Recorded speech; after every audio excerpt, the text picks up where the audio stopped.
Uma saudação a todos! Meu nome é Emerson Borges, sou bacharel em História e por mais de 20 anos fui ministro religioso.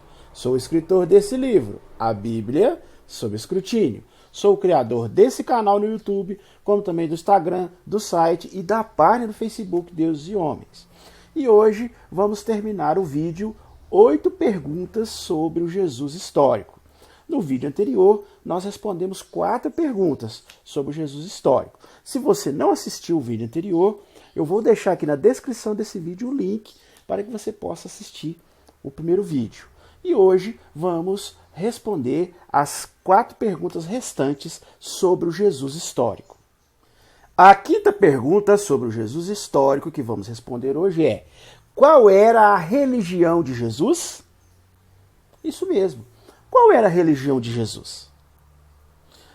Se nós analisarmos profundamente a história, vamos perceber que Jesus, ele nasceu judeu, viveu como um judeu e morreu como um judeu.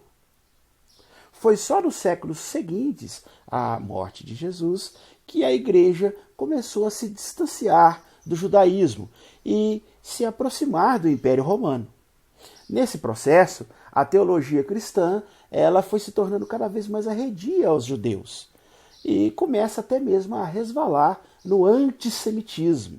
A partir do ano 80 do primeiro século, a tensão entre cristãos e judeus vai se tornando tão grande, tão exacerbada, que eles começam até mesmo, os cristãos, a serem expulsos das sinagogas. Se observarmos o Evangelho de João, nós notamos ali que é um evangelho que já muda um pouco o tom, né, para com os judeus. Você nota que no Evangelho de João, os judeus são chamados de filhos do diabo, adoradores de um Deus homicida e mentiroso. E a narração deixa de mostrar Jesus sendo morto de forma sumária pelos romanos. Ao contrário, o Evangelho de João já começa a colocar a culpa da morte de Jesus nos próprios judeus, dizendo claramente que os judeus pediram que Jesus fosse morto. Falaram com Pôncio Pilatos, que inclusive Pôncio Pilatos no Evangelho de João chega até mesmo a lavar as mãos.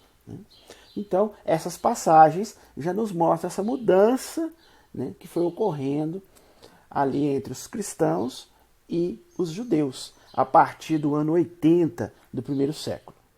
Inclusive, muitas dessas passagens, que tem um certo tom antissemita, foi usado, infelizmente, né, através dos tempos, durante a história, como justificativa para uma perseguição aos judeus, o que causou vários episódios horrendos da história, né, como o Holocausto, por exemplo.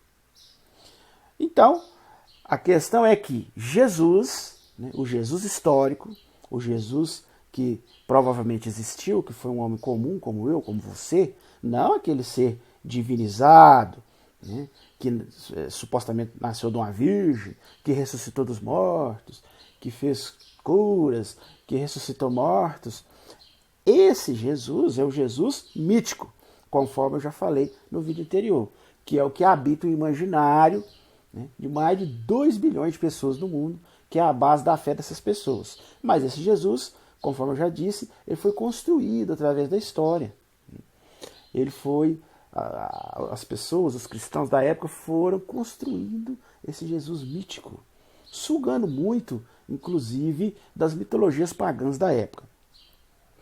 Agora, o Jesus histórico, o Jesus que realmente e provavelmente foi o que existiu e que deu origem ao Jesus mítico, que foi uma pessoa comum, que tinha um certo carisma e que conseguiu atrair ali alguns seguidores no primeiro século, porque no primeiro século houveram vários supostos messias, era uma coisa comum ali surgirem messias, personagens messiânicos com mensagens apocalípticas, e como todos os outros foi morto, né? Então, esse Jesus histórico, né, provavelmente ele era um judeu, seguia a religião judaica e morreu como um judeu. Né? Essa questão, né, do tempo, com o tempo, haver essa rixa entre cristãos e judeus, isso veio muito tempo depois, né? Isso foi se desenrolando com a construção do Jesus mítico.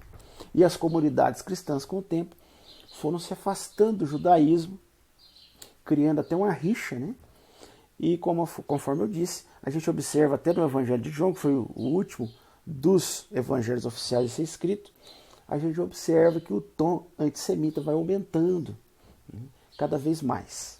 Então, definitivamente, Jesus ele não tinha nenhuma vontade, ele não tinha nenhuma ideia, ele não tinha plano nenhum de criar uma nova religião. Ele era um judeu que seguia o judaísmo e morreu como tal. Essa questão da rixa entre judeus e cristãos, ela veio com o tempo, décadas depois, né, que começou a haver essa separação. Os cristãos, os primeiros cristãos, os cristãos tradicionais, aqueles originais, eles eram judeus. Então o cristianismo nada mais era do que mais uma ramificação do judaísmo. Como havia ali outras ramificações, como os essênios, como os fariseus, como os saduceus, né, até mesmo os zelotes. Então os cristãos eram uma ramificação a mais do judaísmo da época, né, esse caldeirão que ebulia ali na época, cheio de ramificações, mas todos, né, eram e se consideravam judeus e praticantes do judaísmo. A sexta pergunta que iremos responder aqui agora sobre o Jesus histórico é: Jesus seria casado com Maria Madalena? Essa personagem, Maria Madalena, é uma personagem muito controversa entre os cristãos. E podemos considerar que é uma das figuras mais importantes e disputadas de todo o cristianismo. Ela costuma ser usada como prova de que Jesus teria apóstolos e apóstolas, o que contraria muito a doutrina religiosa, principalmente do catolicismo, que só permite padres do sexo masculino.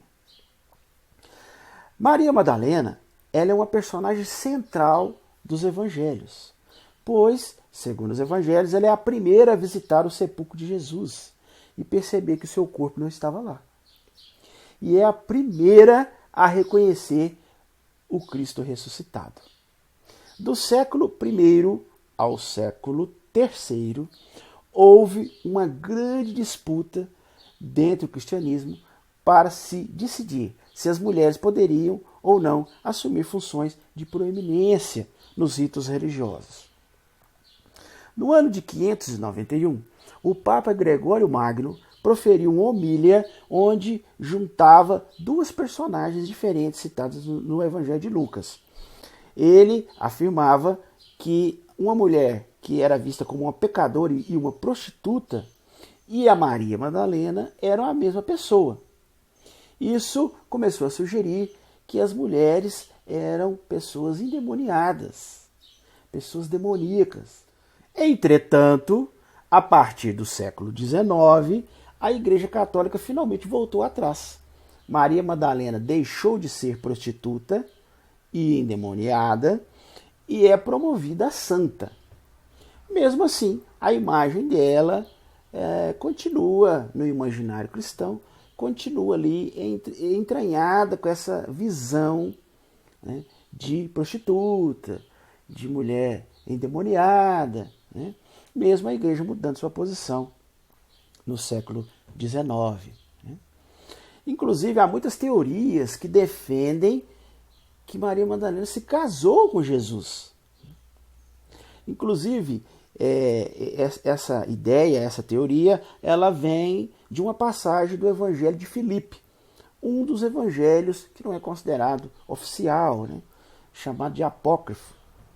E nesse evangelho há duas passagens aonde Jesus é relatado como beijando Maria Madalena. Então, a partir daí, começou a se desenvolver uma teoria de que Maria Madalena era casada com Jesus, que inclusive tiveram até filhos, né? E esses filhos começaram uma dinastia, né? Inclusive teve até um filme sobre isso, né, chamado Código da Vinci, que é baseado no livro do Dan Brown, né, que começa a especular sobre tudo isso. Mas os historiadores em geral, eles percebem que esse trecho lá do Evangelho Apócrifo de Filipe, onde retrata o beijo de Jesus e Maria Madalena, não tem esse elemento erótico como alguns costumam apontar. Porque nesse mesmo evangelho, Jesus ele aparece também relatos ali de Jesus beijando os apóstolos, que eram homens, né? E, obviamente, ninguém vai entender através desse relato que Jesus era homossexual ou que tinha casos amorosos com os apóstolos, né? Então, segundo o costume judaico, é normal os homens darem beijos na face, né? É uma maneira de cumprimento entre os judeus. E o fato dele dar um beijo em Maria Madalena pode ser também nesse sentido, né? De cumprimento, um beijo na face, né? Isso não quer dizer, ou não é uma prova de que Jesus tinha um caso amoroso com Maria Madalena e tudo mais, né? Isso aí, a maioria dos historiadores considera isso assim como uma forçação de barra, né? Nessa questão. Mas o fato de que Maria Madalena era uma pessoa importantíssima no cristianismo, e nos primeiros 3 séculos do cristianismo ela tinha uma posição de muito destaque, e que depois ela foi demonizada pela igreja, e só agora no século XIX que a igreja voltou atrás, colocando inclusive ela como santa, isso é um fato, né? E que havia comunidades que a consideravam como uma líder, né? Isso também é um fato histórico, né? E inclusive tem até um evangelho segundo Maria Madalena, mais um dos evangelhos apócrifos que foram achados pela arqueologia e que comprovam que realmente havia comunidades ali no primeiro século que seguiam Maria Madalena, consideravam ela uma líder espiritual. Então isso realmente são fatos históricos. Ela foi uma personagem muito importante para o cristianismo. Agora, essa questão de ser casada com Jesus é como já disse, né? A maioria dos historiadores considera isso um pouco assim uma forçação de barra nessa questão. Não há nada assim contundente, uma prova contundente histórica de que realmente eles eram amantes. A 7ª pergunta sobre o Jesus histórico que vamos responder aqui agora é: Jesus foi traído por Judas? Judas também é um outro personagem muito controverso na história do cristianismo, né? Mas a grande maioria dos pesquisadores e dos historiadores costumam concordar que Jesus foi traído e foi entregue, né, por um de seus discípulos para o exército romano. Essa questão de ter sido traído por um de seus discípulos, né, a maioria dos historiadores acha isso plausível, né? Mas a questão é, esse traidor foi Judas, né? Será que foi o Judas Iscariotes que foi o traidor? Bem, a figura de Judas, né, desde o seu nome, né, que Judas vem de Judá, Judéia, né? Você vê que a ligação. Desde o seu nome até os seus trejeitos, parece ter sido criada sob medida para os objetivos teológicos, né, que seriam desenvolver aí um traidor na história, né? E nós podemos notar que ele se enquadra perfeitamente nessa teologia antijudaica, né, antissemita. Conforme eu disse, o seu nome, né, ele é muito parecido com o nome Judá, com o nome Judéia, né, que vem Judas. E as características dele também parecem uma caricatura dos judeus. Vocês percebem isso? A Bíblia costuma mostrar Judas como uma pessoa amante do dinheiro, um traidor e um ladrão. Normalmente, as pessoas em geral costumam, né, construir uma caricatura dos judeus assim, né? As pessoas costumam falar, né? Todo judeu, né, é muito ganancioso, né? Todo judeu é muito solvino, aquela coisa toda, né? Generalizando a coisa, criando esse estereótipo do judeu. E Judas ele se encaixa muito bem nessa questão, né? Apesar de sabermos que o povo judeu, em geral, não é assim, né? Que isso aí é uma generalização muito vazia, né? Que nem falar que todo muçulmano é terrorista, todo judeu é trabalhador, né? E assim por diante. Isso sabemos que são generalizações, mas no imaginário popular as pessoas têm isso na cabeça. Quando vem a palavra judeu, normalmente vem essa caricatura, né? Da pessoa amante do dinheiro, da pessoa sovina, né? Até mesmo traidor, ladrão. E Judas se encaixa nesse estereótipo. Né? Do segundo século em diante, né? Inclusive isso é usado como uma ferramenta antissemita, né? Para perseguir os judeus. E quando pensamos em seus efeitos a longo prazo, isso foi algo muito cruel, né? Como sabemos, isso desencadeou uma perseguição muito grande contra os judeus. Não só uma perseguição contra os judeus, mas também uma demonização desse personagem Judas. Podemos notar isso lembrando, inclusive, da tão famosa Malhação de Judas, né? Que até uma festividade muito conhecida, que as pessoas pegam um pedaço de pau e começam a bater ali, né? Naquele boneco, é a Malhação de Judas. As próprias narrativas da morte de Judas servem como um exemplo de como esse personagem realmente foi um fruto da teologia da época. Né? Você vê que ele não é um personagem histórico, ele tem todas as características de ter sido criado, ter sido inventado. Porque se você analisar, como eu disse, as narrativas que estão na Bíblia da morte de Judas, você já vai ver muitas contradições, muitas incoerências. Por exemplo, no Evangelho de Mateus, se você olhar ali como Jesus morreu, ali fala que ele morreu enforcado. Já nos Atos dos Apóstolos, ali diz que ele cai de uma ribanceira, né, rasga a barriga, os seus intestinos saem para fora e ele morre. Quer dizer, uma morte até mais horripilante ainda, né? E nos textos de Pápias, um autor cristão contemporâneo do Evangelho de João, ele come até explodir. Há realmente essa narrativa desse autor cristão contemporâneo ao Evangelho de João, que ele fala que Judas come até explodir. Olha só. Recentemente, inclusive, foi achado, né, pela arqueologia, né, um manuscrito, né, dos primeiros séculos do cristianismo, que foi nomeado de Evangelho de Judas.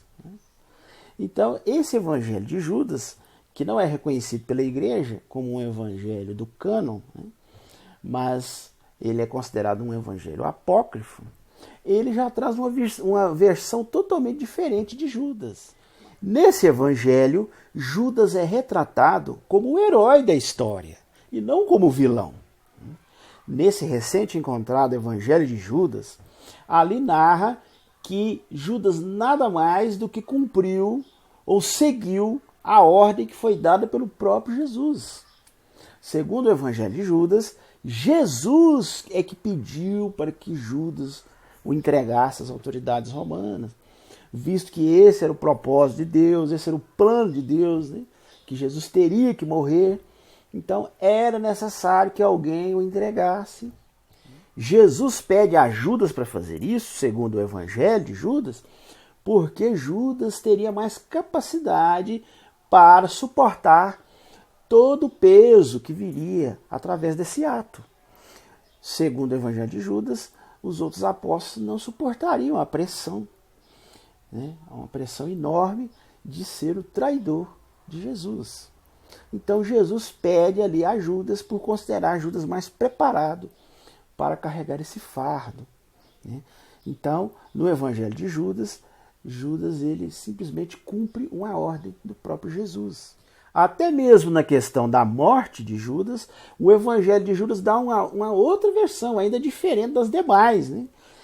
No Evangelho de Judas, ali depois dele trair Jesus, ele vai para o deserto, ele fica ali meditando por um tempo, né? E depois ele passa a ser um dos líderes de algumas comunidades cristãs ali daquela época, né? se torna um personagem destacado. E a existência desse evangelho de Judas indica que havia ali pessoas que realmente o consideravam uma pessoa líder, né? Um líder espiritual, uma pessoa a ser seguida, né? E não como a maioria dos cristãos hoje considera, como um traidor, uma pessoa gananciosa, desonesta, né?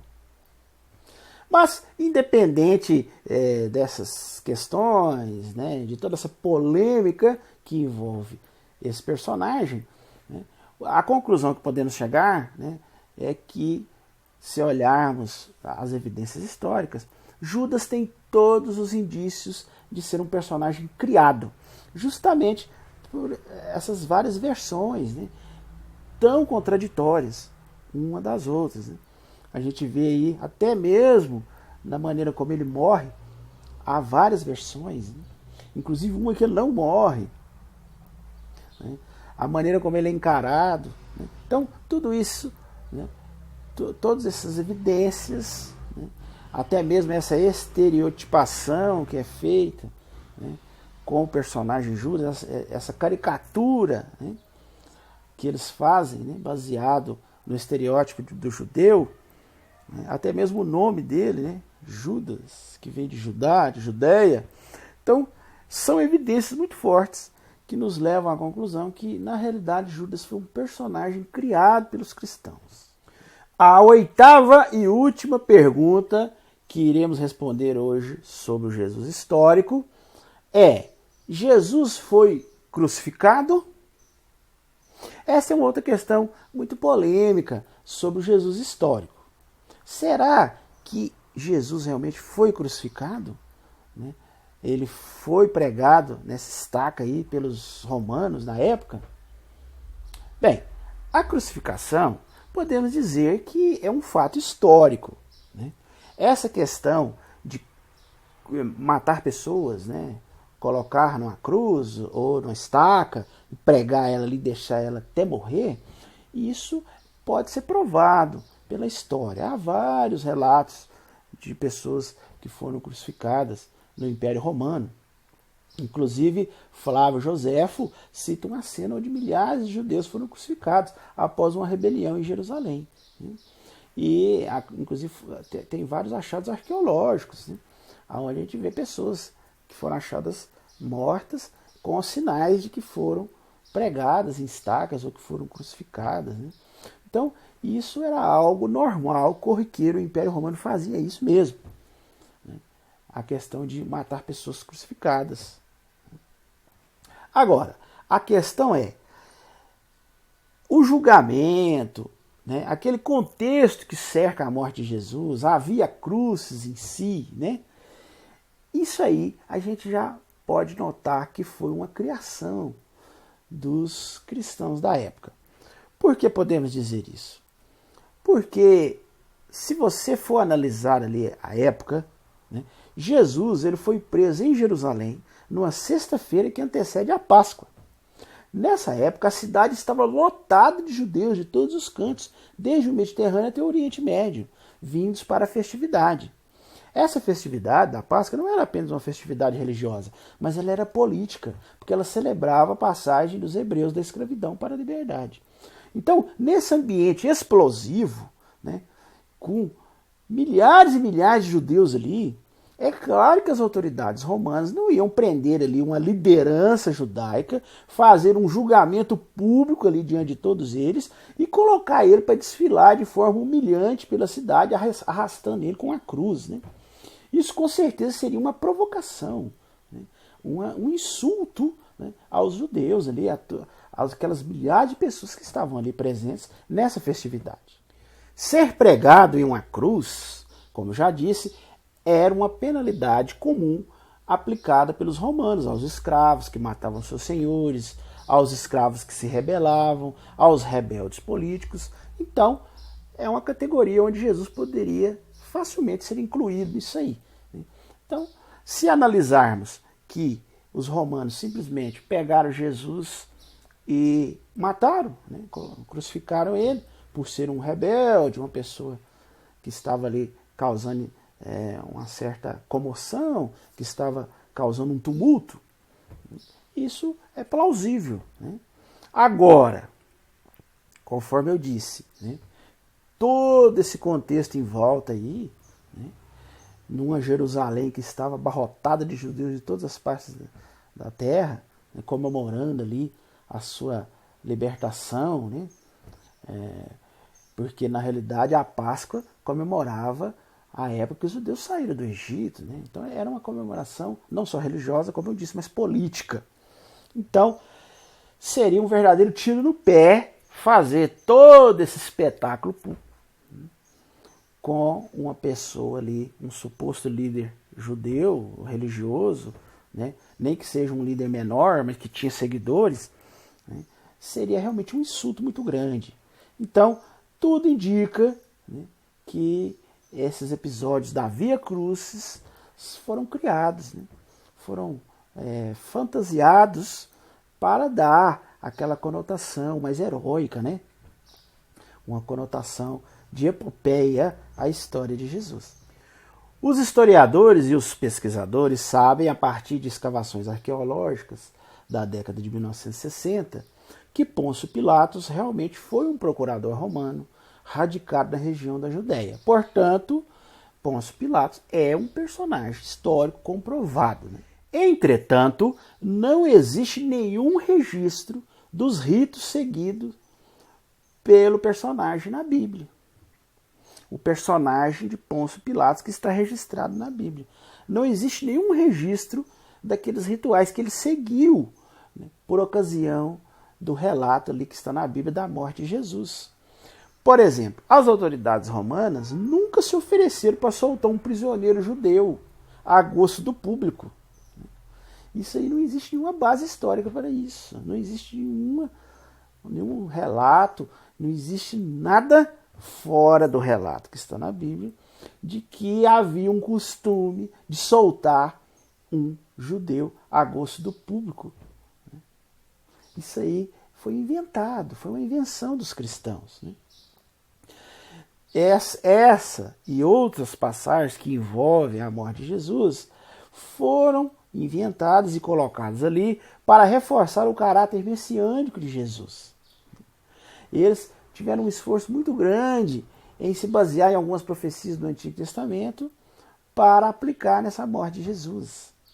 Mas a plausibilidade histórica desses eventos é zero. Se analisarmos os relatos que estão na Bíblia sobre a morte de Jesus, sobre a crucificação de Jesus, vamos chegar à conclusão que realmente são relatos que foram criados, foram inventados, porque a gente nota contradições enormes entre os relatos. Se você ler, faça um teste aí, faça um teste.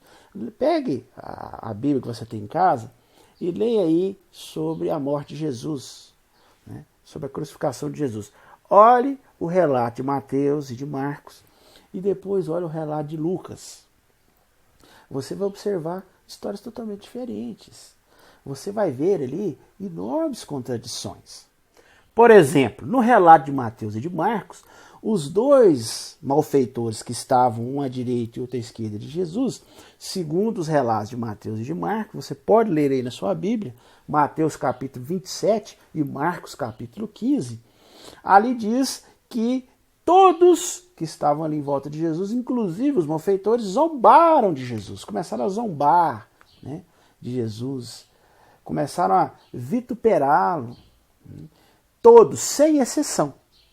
Já o relato de Lucas, né, já no relato de Lucas capítulo 23, o escritor do Evangelho, né, ele resolve desmentir esses outros dois relatos, né, dos ladrões também zombando de Jesus, né, porque ele simplesmente diz que um dos malfeitores, né, começa a zombar de Jesus, né, mas o outro, né, não, o outro começa a censurar, né, esse zombador e falar, não fica zombando desse homem, não, né, nós estamos aqui porque merecemos, esse homem não merece estar aqui e tal, né?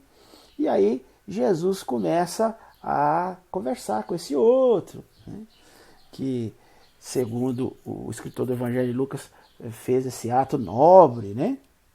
Então ali, naquele momento, você vê uma outra versão totalmente diferente. Eles começam a conversar, né? Jesus promete que esse malfeitor estaria com ele no paraíso, aquela coisa toda, né? Então, a gente já vê duas versões totalmente diferentes, né? Em Mateus e Marcos, todos zombam de Jesus, né? Mas no de Lucas já tem um que não zomba, né? Jesus promete que por esse ato nobre de defender ali Jesus daqueles vitupérios, esse malfeitor iria estar com ele no paraíso e tal. Então a gente já vê duas versões totalmente diferentes. Já o Evangelho de João faz menção aos dois malfeitores, mas resolve não entrar nessa polêmica, né? Eles, segundo o Evangelho de João, nem zombam e nem defendem Jesus. Entram mudos e morrem calados. Olha para você ver, né? Então, já totalmente diferente, uma versão totalmente diferente das versões de Mateus e Marcos, que falam que todos zombaram de Jesus, da versão de Lucas, que fala que um dos malfeitores não zombou, inclusive defendeu Jesus, e agora vem João dizendo que eles não zombaram e nem defenderam Jesus. Entraram mudos e saíram calados, quer dizer, e morreram calados, né? Uma outra questão de difícil solução nos relatos da morte de Jesus que estão na Bíblia é a hora que Jesus foi morto.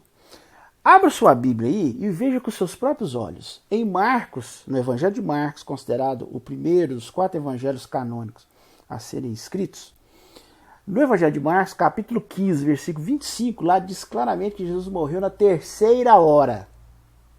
Na terceira hora, eles pregaram Jesus numa estaca. Leia aí. Você acha que eu estou inventando esse horário? Não. Está aí na sua Bíblia. Seja a versão da Bíblia que você tiver. Marcos 15, 25. Lá diz com todas as letras que Jesus morreu na terceira hora. Já no Evangelho de João, que é considerado o último dos evangelhos considerados canônicos, né? Dos evangelhos que estão na maioria das Bíblias, nesse Evangelho de João, lá já dá uma informação totalmente contrária.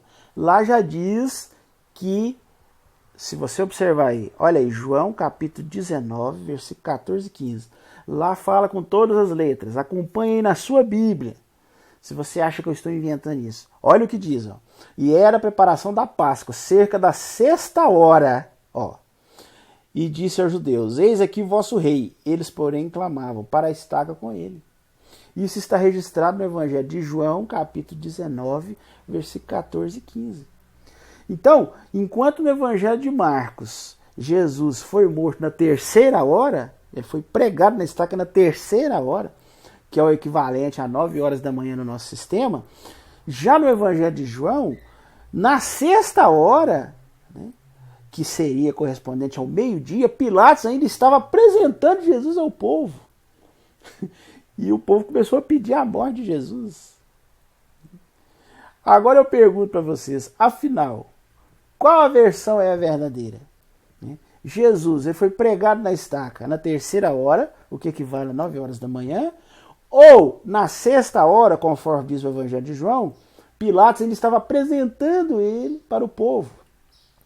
E o povo pedindo que Pilatos levasse ele para a estaca, né? Então, quem disse a verdade aí? Você vê que nem mesmo na hora que Jesus foi morto, o horário, eles falam versões corretas, né? Versões que dizem a mesma coisa. Eles não conseguem ser coerentes com a hora que Jesus foi morto. Isso aqui é uma coisa mais importante do que isso. O horário da morte de Jesus, eles não sabem. Um evangelho fala que foi 9 horas da manhã, que ele foi crucificado. O outro já fala que meio-dia, Pilatos ele estava perguntando ao povo se devia crucificá-lo. Provavelmente, então, segundo o relato de João, ele foi morto mais tarde ainda, que até que preparou, até que colocou ele lá, já era de tarde. Então, afinal, Jesus foi crucificado de manhã ou de tarde? Me diga aí, você que é religioso. Abra sua Bíblia aí, se você acha que eu estou inventando tudo isso. Compare o relato de Marcos 15, 25, que diz claramente que Jesus foi crucificado na terceira hora, que é 9 horas da manhã, no nosso calendário. E compare com João 19, 14 e 15, que diz claramente que na sexta hora, já meio-dia, Pilatos ainda estava apresentando Jesus para o povo. Afinal, Jesus foi morto de manhã ou de tarde? Então, esses detalhes que eu estou mostrando para vocês, né, eu estou deixando claro aqui para vocês justamente isso. Que essas contradições, essas incoerências são típicas de relatos lendários, mitológicos. Né? Tudo isso deixa claro que esses relatos foram acrescentados, né? Foram inventados por cristãos posteriores para dar, né, aquele ar mais glamuroso à morte de Jesus, né? Dar aquele contorno épico para atrair mais seguidores. Então, tem todos os indícios, esses eventos da morte de Jesus, tem todos os indícios de ser uma lenda. Né? A morte em si, dele ser crucificado, é plausível, mas toda essa epopeia em volta, né? Todos esses acontecimentos, como nós mostramos aqui, várias evidências, né? Tem todos os indícios de ser uma lenda criada pelos cristãos posteriores para atrair mais seguidores. Bem, aqui nós encerramos essa série, as 8 perguntas sobre o Jesus histórico. Né? Então, nesse segundo vídeo, respondemos as 4 perguntas finais. E no primeiro vídeo, se você não assistiu o primeiro vídeo, eu vou deixar aqui o link para que você assista as primeiras 4 perguntas que nós respondemos sobre o Jesus histórico no primeiro vídeo dessa série. Né? Agora encerramos com as 4 perguntas finais. Se você chegou até aqui, é porque gostou. Então, se inscreva em nosso canal. Clique aqui no quadradinho aqui, ó, que fica do lado aqui. Clica aí. Se inscreva em nosso canal. E não só se inscreva, acione o sininho de notificações. Comente, compartilhe. Né? E se você desejar adquirir o meu livro, eu vou deixar aqui na descrição desse vídeo os links aonde você pode adquirir o meu livro. Os principais sites de venda de livro do país, você encontra meu livro. Digita aí no Google, você vê a Bíblia sob escrutínio. Você vai ver vários sites vendendo. Eu deixo aqui também na descrição do vídeo os links. Né? A livraria Cultura, né? A Saraiva, né? Tem a Asa Bessa, Martins Fontes, diversos sites, os principais. E inclusive no meu próprio site. Eu deixo aqui o link do meu site, que você pode comprar o meu livro diretamente do meu site, www.deusehomens.com.br. Acesse lá o nosso site, sempre tem matéria nova, notícias, cartoons, vídeos. Né? Você vai gostar muito do nosso site, ok? E se você quiser assistir outros vídeos de outras séries que nós já fizemos no nosso canal, eu vou deixar os links aqui também. Acione aí, né? Abre a aba aí da descrição que você vai ver. Tem uma série muito interessante que nós fizemos de 4 episódios, 4 partes. Chama-se As 12 Evidências da Inexistência de Deus. Veja lá. Né? É uma série que tem chamado a atenção das pessoas. Eu acho que você vai gostar. Tem também a série Escrutinando a Bíblia. São mais de 37 vídeos escrutinando profundamente a Bíblia. Né? São baseados no meu livro. Veja lá, você vai ver horas e horas onde eu explico várias contradições, incoerências, né? Antagonismos, erros históricos, científicos. Muito interessante. Acione aí, abra a descrição e veja os links. Né? Conheça o nosso canal e se inscreva e acione o sininho de notificações. Porque assim, toda semana a gente sobe um vídeo novo. A gente subir no vídeo, se você acionar o sininho de notificações, você será notificado. Ok? Bom, no mais, eu desejo a todos uma ótima semana e até o nosso próximo vídeo.